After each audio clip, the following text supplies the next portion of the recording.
Welcome to DVC Alumni, where every story inspires the next. The Alumni podcast where you get to hear the inspiring stories and transformation that DVC has had to offer its alumni. And now, on with the episode. Sure. All right, you ready? Yeah. All right. And we are live here on DVC Alumni, where every story inspires the next. I'm actually very excited. Why don't you go ahead and introduce yourself? My name is Jim Abley. I attended DVC in 1980 and 81 following the Army, and happy to be here. Cool. So you grew up here. You're a local yokel, just like most of us are. I finished high school. I was born in Philadelphia, but we made our way out here in 1974. Wow. Okay. So Philly. So you went from Philly to here. That Yes, must sir. have been, well, the weather's better here. Yeah, much better. Okay. What was that like in Philadelphia and then coming out here? It was, Philadelphia was interesting. The inner city was interesting, but it was, everybody took pride in their homes and took pride in, really the city itself. There were so many people who were military veterans. And what I really appreciated there, what really got me into law enforcement was the Philadelphia police officers walked a footbeat. And so they would walk in your neighborhood and they knew your names, they knew your parents' names, they knew who belonged there and who didn't belong there. And I always looked up to them. So that was one of the things that got me leaning towards law enforcement. Well, and we were talking about earlier before we started, and like that can make a huge difference in, because I like the story I was telling, which I won't tell on camera because it would embarrass my kid. But again, it's that familiarity with, I know who your dad is, Yes. or I know who your mom is. That makes a big difference because then, sucks the wind out of the attitude. It's great. So you ended up out here. Why did you guys move out here? My dad worked for Transamerica at the time. Oh, and okay. so he went to the city every day, and we found our way into Walnut Creek. Mm-hmm. And you were saying that you went to Northgate. I did. Went to Northgate, graduated in 77. Actually, I was there the first year the school opened, Which from was 74 to 77, and second graduating class. Yeah, I started at YV. Oh, okay. And it was the year, I started there the year after Northgate opened. Okay. And, but the year before, we had a great football team. And then you guys took all of our good football players. It was that, well, at the time, it's like YV was like beating up on everybody as us in Pittsburgh, Oh, and then you guys took our football players and it was very sad. And then De La Salle came along and decided to beat everybody. So you ended up graduating from Northgate, and there was actually a mutual connection that you laughed about, but it was Mary Knox. yeah. She's a deputy district attorney here now. Right. So which is awesome. So I worked with her on a couple of projects. It's very exciting. Wow, she's a great person. I remember a number of guys, you graduate, I was a year ahead of her. Mm-hmm. And after you graduate, people distance themselves. But I remember a couple of chiefs. Jim Leonard, who went to Pleasant Hill High School, was the chief for the CHP. He mentioned her. Kevin Cashman, who I knew from St. Mary's College, he became the number 2 at San Francisco PD. He knew her. And so it was just mutual connections. Jeez. See, now I'm thinking, okay, I know that guy. I know that guy. There you go. Did you ever happen to know a guy named Randy Clark or Randy Morrison? He would have been okay. He was quite a bit later. That he was a year behind me when he came in. So he ended up going there. We were friends up in Alaska, but Wow. Anyways, so you graduated there, and then what happened? I chose the Army. Vietnam had raged our whole childhood. It was something I felt compelled to do. My cousin was a Navy SEAL. He was killed in Vietnam on June 23rd, 1970. So I thought the military thing was good for me, and it was the best thing I ever did because I got an opportunity to try out to be an Army Ranger, and I served with the 2nd Ranger Battalion at Fort Lewis. Served with tremendous people, tremendous leaders, many of the original Green Berets who were so willing to teach you because they wanted to see you do well. They wanted to see you survive. Mm-hmm. So that in terms of mentorship and just the leadership of the officers was unbelievable. And a lot of what I learned there, I carried on to the CHP, especially with planning and operational planning and just focus on your people who are your most valuable commodity. Wow. So you took a lot of the lessons that you learned there on throughout your whole entire everything. Yes, sir. Okay. Did you find it was a challenge that you had? Well, you had to raise yourself to that, but the fact that you decided the Rangers was going to be a direction to go. I have a friend of mine went through the Ranger school sometime after you, but it was tough. Yeah, Ranger school was incredibly tough. In fact, this is a little bit out of the norm, but if on the YouTube, there is a guy named the Fat Electrician. And if you ever watch him talk about Ranger School and talk about the Ranger Regiment, it's funny, but he's absolutely true. The whole key getting through that is not quitting, no matter how difficult it is. Mm-hmm. I went into that course about 185 pounds. I don't think I had an ounce of fat. I walked out of there 160 because you have very limited sleep, very limited food. But the key is it's a leadership course. So they teach you to lead a whole bunch of type A personality men, just like you, who have no food and no sleep. And so they're cranky, right? But you have to motivate them to accomplish their task. And if something happens where they fail, they don't get in trouble. You as the leader is the one who fails.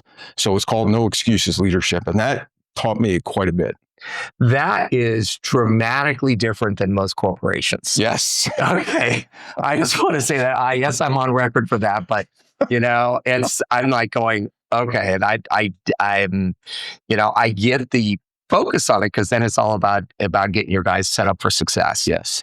And and then it didn't work. And now you get to throw them in front of the bus. And it's not, you don't get that. Do you? No. So did you ever get a chance to be deployed or? No, I did 3 years from 77 to 80. I just missed Reforger before I got to the Ranger Regiment, which was in Germany. And then the month after I got out, they deployed to Puerto Rico. Oh, okay. Okay, so you got done with Ranger School, learned amazing leadership skills, which I'm thinking now there should be some stuff done around in the United States like that. They don't teach that in Harvard MBA, I'm sure. No diss on Harvard, but I actually have a number of people I've worked with and some good friends that are Harvard MBAs. But so you got done with that, and then you get out, and what's your thought process at that point? Well, I knew I wanted to be a law enforcement officer, so I enrolled here at DVC, and I took full loads, and went to a lot of the law enforcement courses as well as general ed. And for me, I learned a valuable lesson, essentially not to put all your eggs in one basket. So I focused on applying for a number of different police agencies that I was interested in. I just didn't roll the dice with every single agency. But so I applied for 5 different agencies. Within about a year, I got hired by Contra Costa County Sheriff. Oh. And I had an academy date, but I had also tested with the CHP. And so I got a call on a Wednesday from Sacramento, and they said, "Hey, are you still interested in the CHP?" And I said, "Yes." And they said, "Okay, well, can you come to the academy on Monday?" I go, "Yep, I'll be there." And that's it. So I started in March of 82. Okay. And so let's back up your DVC time. One of the things we'll get back to putting all your eggs in one basket. Yes, we're not doing that because I think that's a really important point. So you're here at DVC and you decide you're going to do, and you were talking earlier before we started with Tom about some of the instructors and some of the things they were teaching you here. Yeah. So there was one instructor I can't remember. Dr. Martin. Thank you. And talk a little bit about that and kind of the impression that made with you.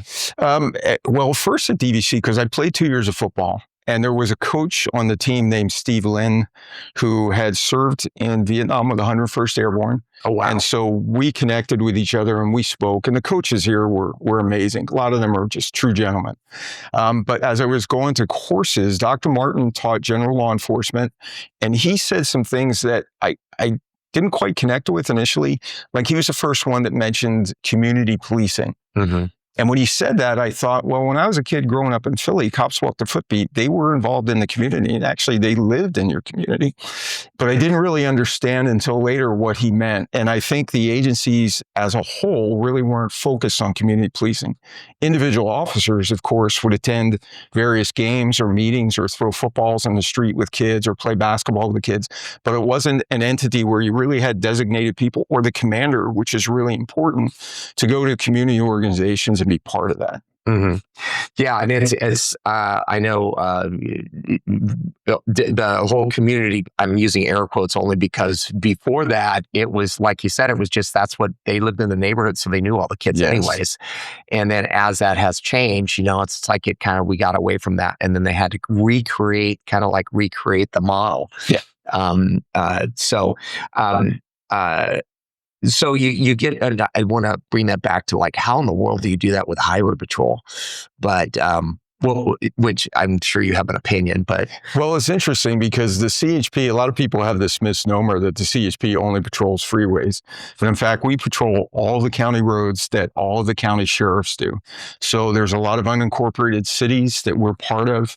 When I first started in Hayward, I was in San Leandro quite a bit, Castro Valley quite a bit. And then when I went to South Central Los Angeles, I was patrolling Compton, Watson, Willowbrook, all the county surface streets there. Mm-hmm. I know a friend of mine told me that CHP also serves as the accident investigation for a lot of these agencies too, yes. Because obviously you guys have more expertise in it than a lot of the cops. And I mean, I think about like if there was a significant accident here in Pleasant Hill, more than likely they would bring in somebody from outside. Oh, okay. Well, I'm just assuming isn't that they would. Well, we have what's known as a multidisciplinary accident investigation team, the MATE crew, and they're the ones who set up all their equipment, and it almost looks like engineers, and they're shooting azimuths and they're documenting where all the pieces of evidence are, and they reconstruct it. And a lot of it is math, and they're really good at it. Going back to what you had said about the CHP's roles, I mean, when I started, it was almost primarily traffic and some vehicle theft. Now it's like expanded so much. We're on so many different task forces, guns, gangs, narcotics teams. In Northern California, where some of the sheriff's departments are very small and they can't have 24/7 coverage. In some areas, they ask the CHP to cover everything from like 01 to 06. And so the officers, of course, if there's a homicide and the officers go to it, they'll call out a detective from the sheriff's department. But their role has expanded so much dramatically. And for local agencies, that's got to be nice having that kind of, but that backup, because the world of Mayberry doesn't exist anymore. And especially you go out to these places up in the sticks, my father-in-law used to live up outside of Redding, and it was like beautiful country. Yeah. But it can be kind of wild and not always in a good way. And so it's like having additional resources to be able to call on has got to be a relief for some of those. So they're not out there by themselves. It's not, Andy and Barney out there all by the lonesome. And, and it's no longer the moonshiner guy. It's a guy with a sophisticated grow operation. Yeah. And all of his people that he has. So it's times have changed dramatically. Tremendous partnerships with the county sheriffs. Ironically, just an interesting story. When I first started working patrol in Hayward, I met a young deputy there named Greg Aarons, who later became the Alameda County Sheriff. Oh, really? And then when I was a captain in Victorville, one of my adjoining commanders from Apple Valley, the San Bernardino County Sheriff, John McMahon, he later became the sheriff. And then when I was in San Diego, I knew Bill Gore from the FBI. And what was ironic was some of the people he knew from the FBI are people that one guy actually served with in the Army. So it's a small world. You might think it's large, but it's really small. Well, and I think to that point is that it takes a certain individual to have that calling. Indeed. And a lot of the people that I know that served in agencies, it's like, it really is a calling, so you get to Highway Patrol. And you go through the academy there, and how was that? The academy was it was great. What was really interesting was I prepared for the Highway Patrol Academy just like I prepared for Ranger School, and I was okay. My workouts were crazy to the point where I was almost vomiting, just getting ready to go there. And when I got there, I realized, it's entirely different. I mean, it was good. Don't get me wrong, and it was challenging, and academically, it was challenging. It wasn't easy, but it wasn't incredibly difficult. I was getting fed every day. I was getting sleep all the time. So it was positive for me. Okay. So it wasn't, while the physical and the mental part of it was probably, on par with, but you got sleep and you got to eat. Exactly. So so that could make a big difference. Yeah. Huge. I know with my wife, it's like if she goes a little too long without eating, I just got to kind of, she gets cranky. The Snickers bar thing. Yes, exactly. Actually, yes. Honey, it's okay. So, but yeah, it is really one of those things where it's just like you get a group, especially you get a bunch of, like you were saying about the Rangers, you get a bunch of type A personalities. Yes. And you get them, they haven't eaten for a while and they haven't slept more than about an hour and a half the last 4 days. And it's just like, man, that's got to be tough. Yeah. They're going to want to tell you what 4 and what 5. And the interesting thing about Ranger School is that you have 3 different phases. And when you're tired and you're exhausted and now you're having to tie knots to rappel, and they force you as the instructors, and it's good that they do this, is that when you're rappelling, they actually have you rappel. You'll have 2 Rangers on one side and you're holding a stretcher with another student in it and you're rappelling down this mountain. So you recognize, as fatigued as you are, you still have to be in focus with what your task is, because that person on the gurney, that person that you're escorting down, his life is in your hands. So you got to take care of him. Man, I don't know if they could do that legally in the United States rather than the military. I'm thinking about that, and it's like, well, we could do team building, but it's like, I don't think it's quite the same. That could be a disaster waiting to happen. So you're going through CHP. So talk about your journey through CHP. I'm really interested in that. Sure. I was really lucky when I graduated, I went to Hayward, which is the old Whipple Road Hayward office that doesn't exist anymore, along the Nimitz Freeway. I was there for a year and a half. I volunteered to transfer to South Central Los Angeles because I was interested in being in LA during the '84 Olympics. Mm-hmm. And it just so happened I really fell in love with it and I liked it. I met my wife, fell in love, got married. So of course I'm staying in Southern California. And there I worked patrol in South LA, the unincorporated parts of Compton, Watts, Willowbrook, Firestone Park. And after that, I had an opportunity to compete to become an investigator or a detective for vehicle theft. And after like the 3rd try, I was finally selected. I didn't give up. And it was the best thing that could have happened to me. Because once I got that, it kind of...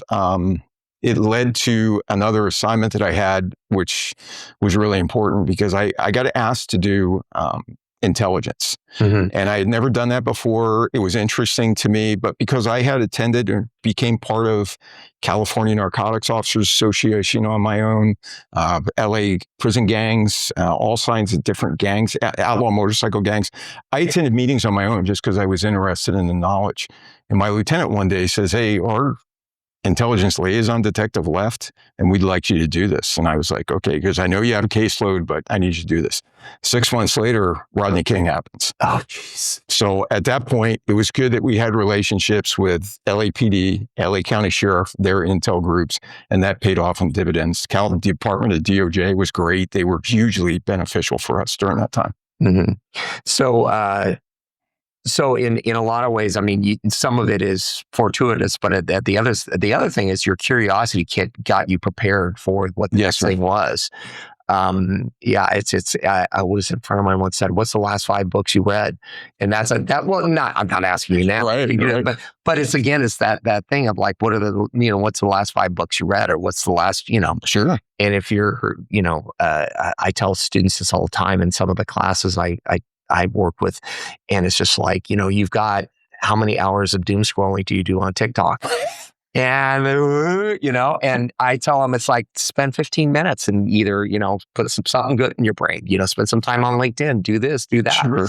And some do, some don't. Right. Okay. Right. Do you think, and we'll get back to your highway patrol, this is do you think that your time going through Ranger School and being a Ranger, do you think that set you up with that discipline to be able to succeed like that? Hugely. I mean, part of the Ranger Creed talks about shouldering your share of the burden 100%, and then some, never leaving a fallen comrade behind, to be morally straight, mentally alert, physically strong. I know it sounds Boy Scoutish, but in reality, that's what really sets the pattern for you to succeed, especially when it came to later on, as a sergeant, I had a task force, and all we did was focus on cargo theft. And it was individuals, crews, who would steal big rigs, 18-wheel trucks, for their cargoes. And some of them would specifically target cargoes that were electronics. Others would just roll the dice and target whatever they can get. But we recovered $43 million of stolen property in less than 4 years. Wow. And a lot of that had to do with surveillance operations, search warrant operations, and going back to Ranger School, the search warrant operations you have to plan for. You have to do a history on who the people are, what the facility looks like, what's the breakdown of the rooms, and there's planning to that. And then you have to ensure everybody understands what the plan is. So if somebody gets hurt, the next person can take over. And in addition to that, where the hospitals are, where your resources are, did you contact the allied agencies for support? So there's a lot to it. So it's nothing like you see on TV. No. I mean, you just see the highlights on TV. Well, not even that. It's like and I think that's important for people to understand is there's a ton of planning that goes into, what could be 15 minutes of operation. Yeah. It's weeks and days. And I mean, just getting a search warrant, for instance, is got to be, there's a huge lift and a huge burden upon the law enforcement agency to be able to get that information. So you got moved into so you talk a little bit about that. So you were recovering stolen vehicles, and you sat there and you were gobbling up the knowledge of a variety of different other task force, and then you got sent over for intel. Yeah, intel was great. I mean, the relationships that you establish with the different agencies was really critically important. And then you could share information during major events. Sometimes you worked undercover and tried to go to certain meetings of certain groups. And then after that, of course, when something like the Rodney King riots occur, that's where everybody's relationship really comes into play, because you have to share information and look out for one another. Actually, there were like a couple of thousand highway patrolmen who came from Northern California to LA at the time. So my partner and I were actually briefing different groups to give them an idea of these are the threats. These are the locations where we have the greatest number of violence. This is where the fire departments are. This is where the police departments are, and just so they could have a better acclimation of what's going on. But what's interesting is, many of them who came down were folks who had started in LA. So they knew the LA basin, which was a huge advantage. Yeah. So you talked about going undercover. Can you tell any cool stories? Well, as my wife jokes, I look like a cop. So you do. I was going to say. So it's difficult for me to go undercover. The only thing that I really did, I knocked on a few doors, acted as a prospective buyer for what I already knew was a stolen car. Okay. Hope the person would come out, interact with me, and then, we'd swoop in and he'd get arrested. But the guys who were on my team, especially with cargo theft, some of them looked like they were merchants at different stores, and they just fit the part. So when they interacted with a lot of the crews, there was not a skip. They didn't skip a beat, and that worked out to our advantage. Yeah. Well, I was gonna have to ask you. It's like if you had an undercover story, I was gonna go, okay, what did you do? Because you do look like a cop. Oh, totally. Yeah, it's like when you came and opened the door and I saw the back. Even the back of your head looks like a cop. So it's just, and it's good that you're one with that. So it's just it has served you well in a lot of stuff. So you guys were able to recover a bunch of stuff, and then what was the rest? What did your journey look like beyond that? After that, I had been away doing surveillance for so long. I came home one day, and my son, who was really small, like a year and a half, I went to hug him, and he ran to his mom. And I was like, okay, it's time for me to move on. And so I took the lieutenant's exam, promoted to lieutenant. I was an administrative assistant to the division chiefs, which was an incredible benefit because you got to see what the chiefs talked about, how they planned, what they did. It was a big stepping stone for me. And then after that, I made captain and went up to Sacramento as the commander of internal affairs and did that for 18 months. And then made my way back to the Inland Empire to where I oversaw all the investigations units in San Bernardino, Riverside County from the CHP. And then I was the commander of Victorville for a while before I promoted to assistant chief. And then after making assistant chiefs on the highway patrol are essentially sector chiefs. They used to call them inspectors, and they'll have a number of the commands within the division. And you go there and for me, it was to ensure the commanders succeeded. As I told commanders before, if one of us fails, we all fail. So I'm not here to look at what you're doing and to ridicule you. I'm here to make sure you do well. And so that's how it worked out. And then eventually I made full chief, went to San Diego. That division, I oversaw CHP operations for all of Orange County, Imperial County, the vast majority of Riverside County, and San Diego County. So it was 19 commands spread out among those 4 counties, 1,400 people. Yeah. Wow. Yeah, my daughter went to school in Orange at Chapman. Okay. And she loved it. At one point, she was thinking about going into law enforcement down. She was picking Ojai. Because it was, nothing going on there. I don't want to live on the beach in San Diego, and that plan didn't work out, but that's okay.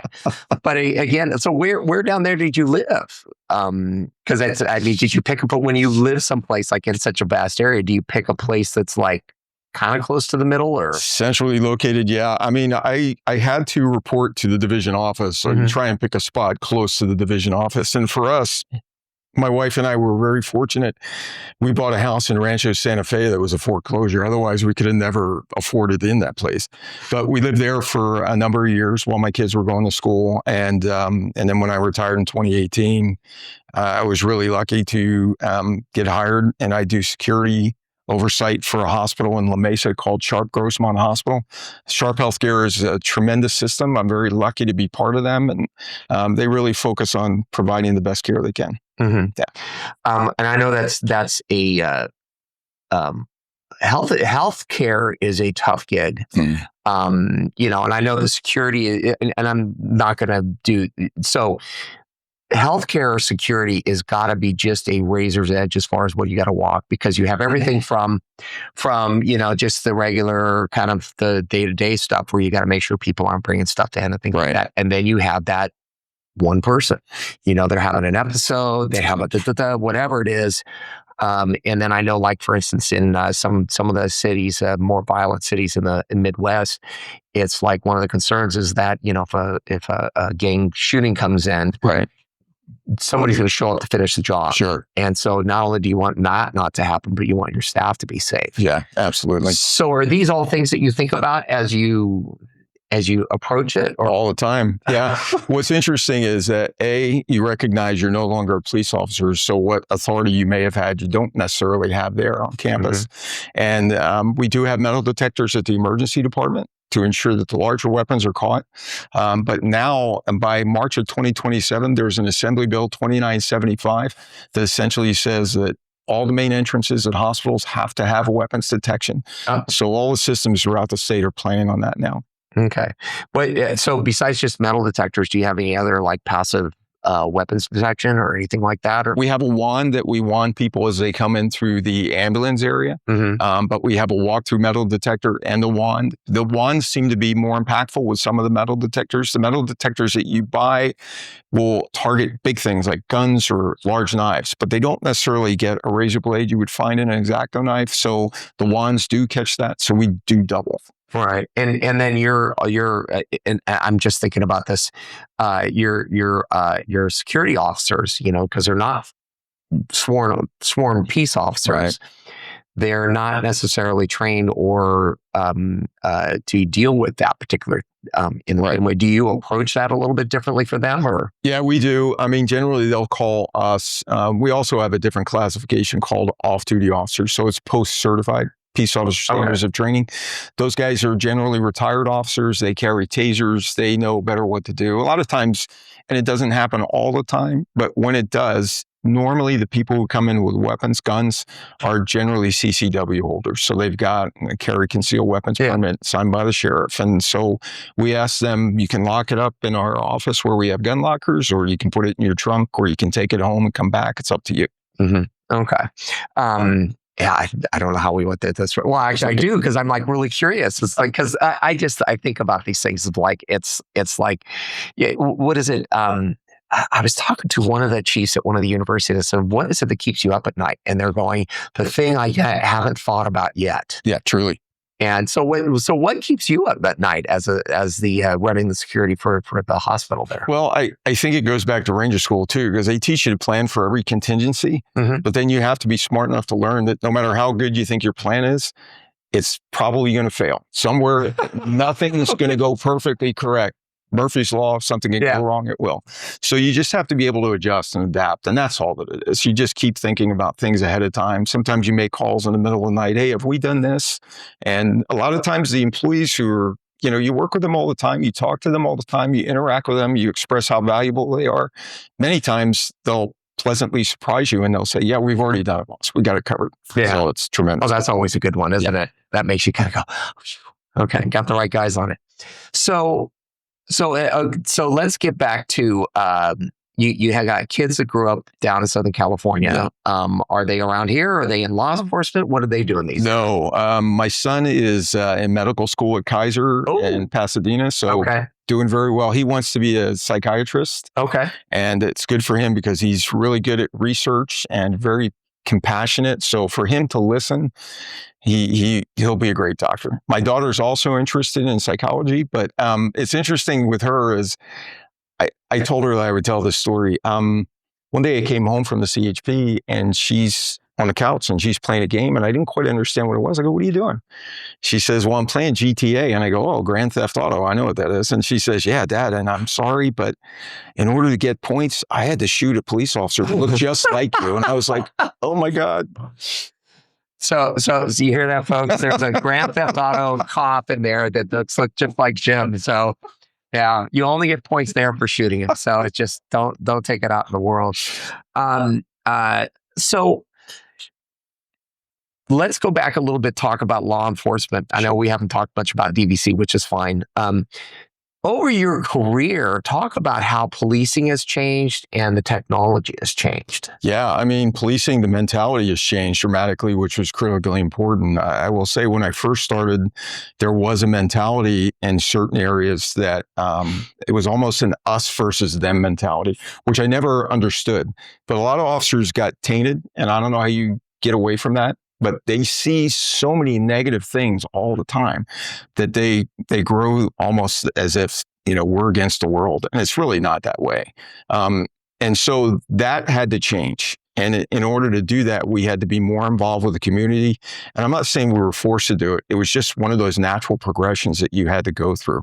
And so interacting with like chambers of commerce, interacting with certain businesses in your area, interacting with different school events for the kids, interacting with the kids on the street and understanding what's going on.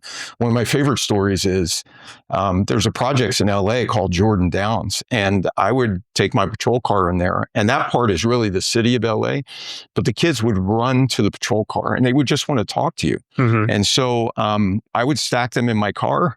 And we would drive around the projects and I would give them the loudspeaker and they would call out their family members. Hey, I'm in the highway patrol car.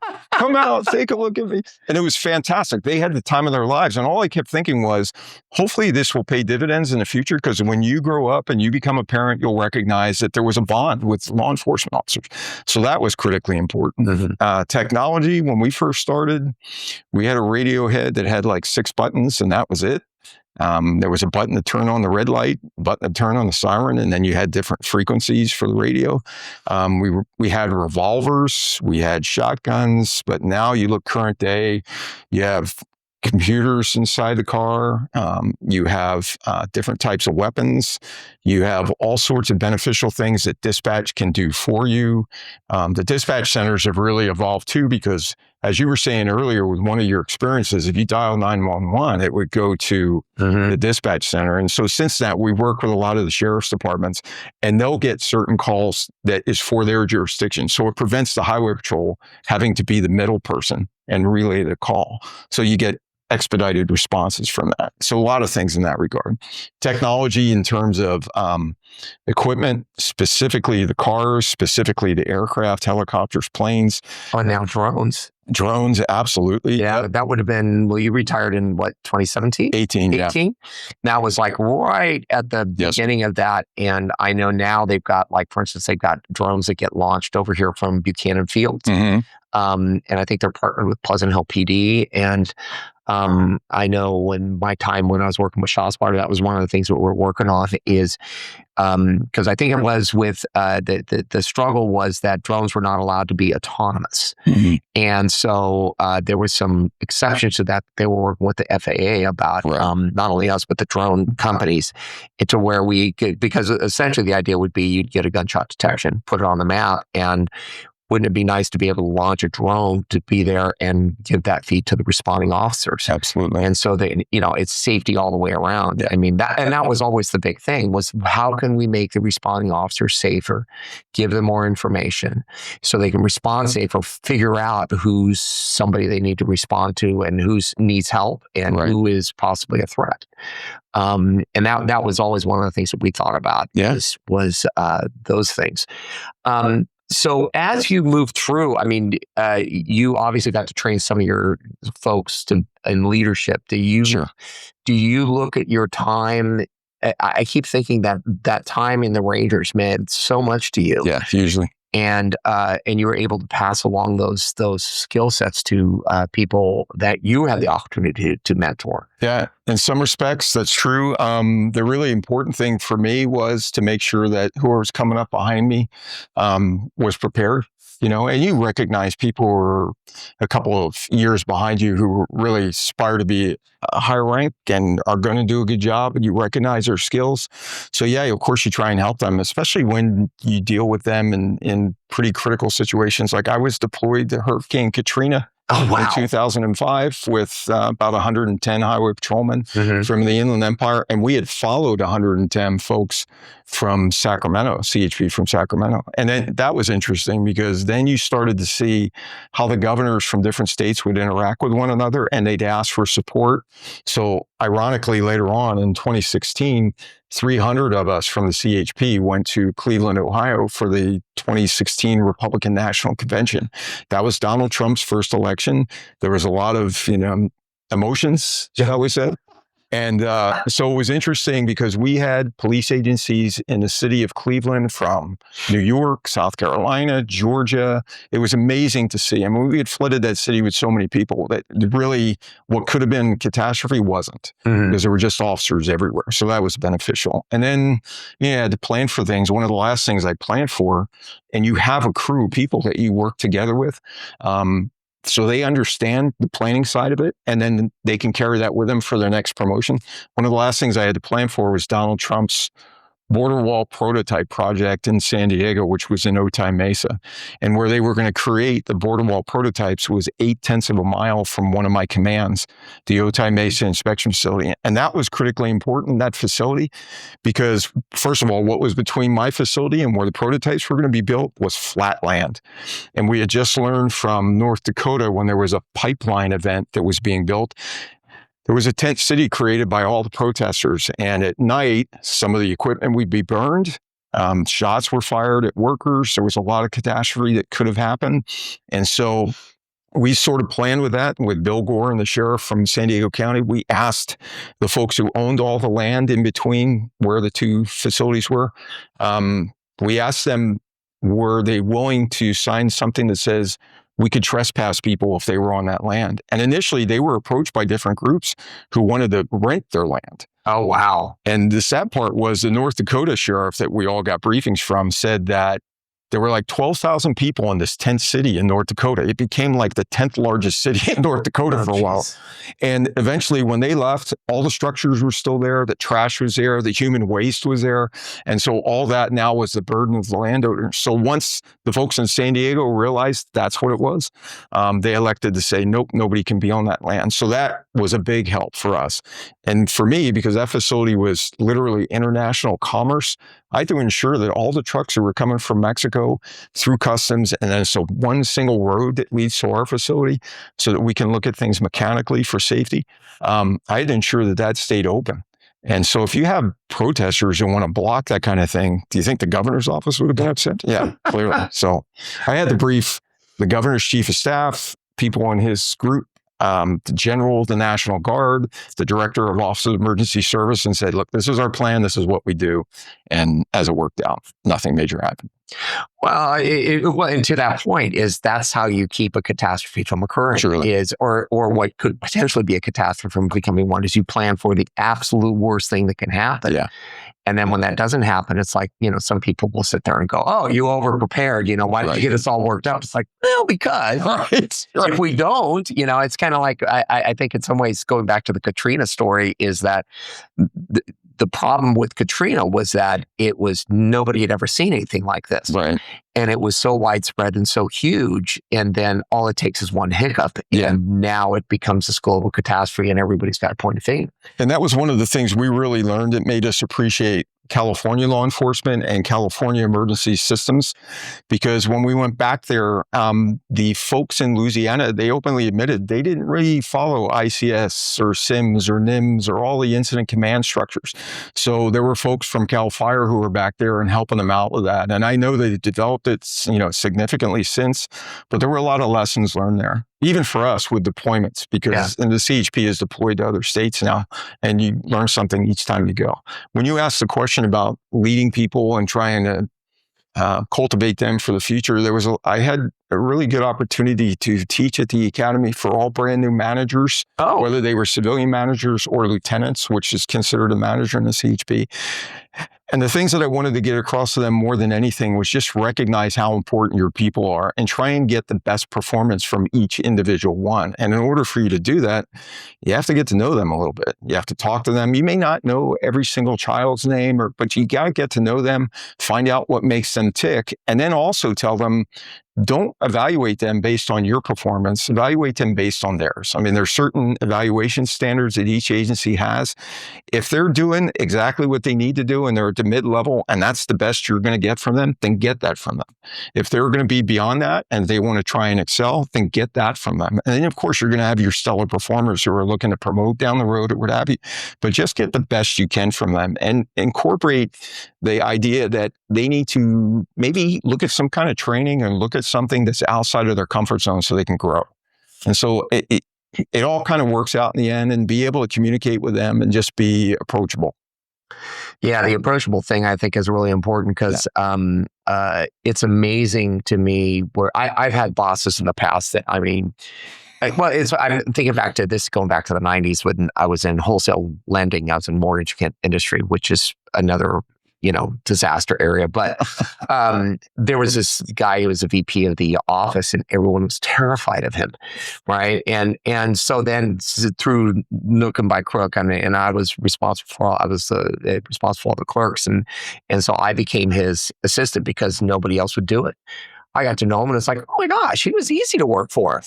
I'm like, you guys have lost your minds. He's really easy to work for. He just says what he wants. Sure.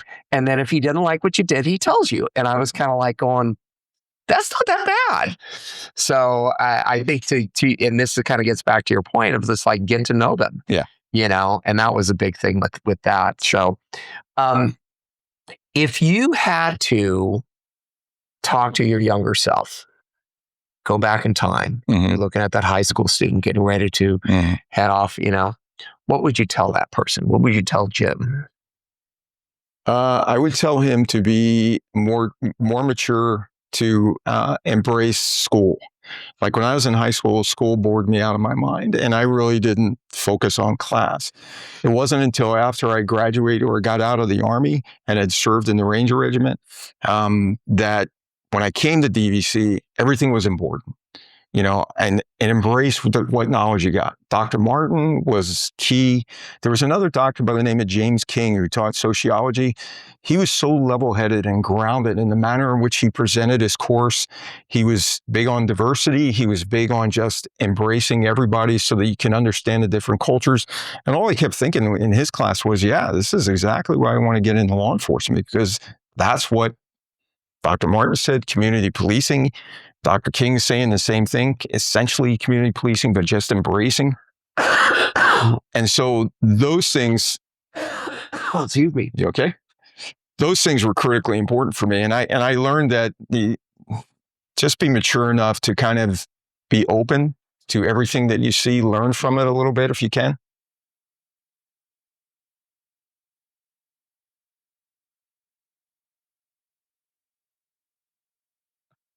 You okay? You want some water? Oh, excuse me.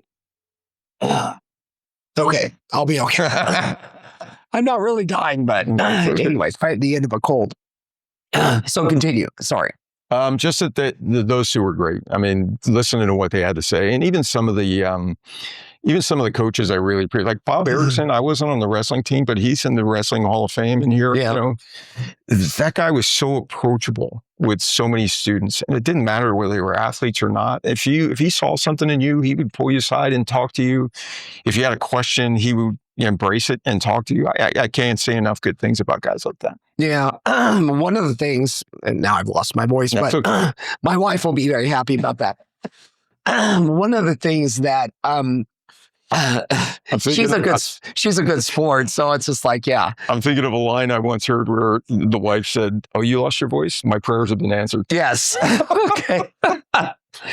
So one of the things that I've heard over and over again about DVC is we have people that teach here, and then they also teach like at UC Berkeley or Stanford and stuff like that. And they prefer teaching here, professors do, because there you've got, over at Berkeley or something like that, you have a class of 500 students. You never see them. You never talk to them. Your aides are the ones that are doing the grading and running the class. Here, they get to interact with people directly and be approachable and spend that time with folks. And I think that's why people fall in love with teaching here at DVC, being a professor. So any last thoughts? No, just the DVC was a tremendous opportunity for me, especially leaving the military. It almost felt like a second chance, a fresh start, and I really appreciated that. Yeah, you bet. So we're going to go down and say hi to the guys in the guys and gals in the Veterans Center. They'll like meeting you. That'll be good. So thank you very much for heading out. Welcome. Thank you. All right. Thank you for tuning in to DVC Alumni, where every story inspires the next, the podcast for the DVC Alumni Association. You can contact us at alumni@dvc.edu with any comments, and be sure to leave a like and subscribe to our podcast.